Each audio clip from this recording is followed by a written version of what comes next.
Oke Bang, pertama kami dari media dulu Bang. Perkenalkan saya sendiri dari Teropong Alun, ya, Biro Jakarta. Ya, kami dengan Eko Wisanto ya, Biro Jakarta di NKRI Pos. Ya. Oke Bang, pertama kita memulai dari lembaga mana dulu Bang? Assalamualaikum warahmatullahi wabarakatuh. Kita dari Aliansi Gerakan Peduli Hukum. Artinya kita juga bagian dari perpanjangan tangan dari masyarakat, yang dimana kita hadir di sini untuk menyurati KPK dan untuk mendukung KPK agar supaya kiranya semua kasus-kasus yang mangkrak, yang landing di KPK ini ditindaklanjuti. Artinya jangan cuma hanya kasus-kasus receh. Nah, kemudian mulai berlakunya Undang-Undang Nomor 19 Tahun 2019 terkait dengan perubahan Nomor 30 Tahun 2002 terkait KPK, itu indeks kepercayaan masyarakat menurun per tahunnya sampai sekarang. Artinya keterbukaan informasi dari publik itu kurang jelas gitu. Benar beberapa kasus seperti dari laporan dari analisis PPATK itu banyak dasar laporan, tapi kita sebagai publik, masyarakat yang kedaulatannya ada pada kita belum mengetahui sama sekali sampai di mana tindak lanjutnya. Kemudian ada pun beberapa kasus yang sudah SP3 seperti banyak baru-baru ini kasusnya, ada beberapa kasus yang di SP3. Memang SP3 itu menghentikan penyidikan benar sesuai dengan pasal 40 Undang-Undang Nomor 19 Tahun 2019. Penyidik KPK berhak untuk mengeluarkan SP3. Namun bukan karena SP3 itu artinya KPK mendiam diri gitu, tutup mata. Karena di pasal 40-nya, tepatnya di ayat 4 yang mengatakan penyidik dan pimpinan KPK berhak untuk mencabut SP3 tersebut apabila ada alat bukti baru. Artinya apa? Ada kemungkinan untuk digali, dicari informasinya. Jangan sampai SP3 ini pemikiran penyidik udah menjadi suatu hal yang putusan yang ingkrah, bukan. Nah, kemudian legal standing kita ada di pada pasal 5 Undang-Undang terkait Nomor 19 Tahun 2019 terkait dengan asas dari KPK. Yang pertama itu keterbukaan, yang kemudian asas kepastian hukum, yang ketiga adalah proporsional dan lain-lain. Oleh sebab itu kita meminta kepada pimpinan KPK agar supaya tetap mengusut kasus tersebut, walaupun memang pada dasarnya sudah SP3 sesuai dengan putusan Mahkamah Konstitusi bahwa SP3 itu hanya putusan sementara, artinya masih bisa dikembangkan kembali.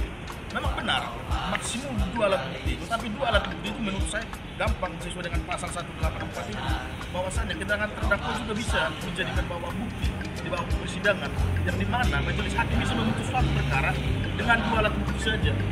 Artinya kalaupun sebegitu minim alat bukti, bisa keterangan terdakwa itu bisa dijadikan, karena di dalam metode pembuktian kasus tindak pidana ada namanya itu hak diberikan kepada terdakwa untuk membuktikan kembali hartanya. Contoh kata 100 juta, namun dia hanya bisa membuktikannya 70%, 30% dia tidak bisa mempertanggungjawabkan. Ya udah, sikat gitu.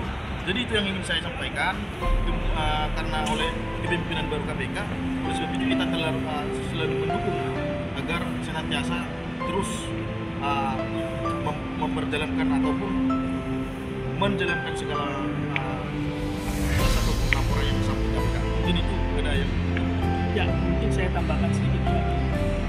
Izin Bang, perkenalkan dulu Bang nama. Ya, nama saya Noverian Samusi, sebagai sekjen dan juga perpanjangan masyarakat juga.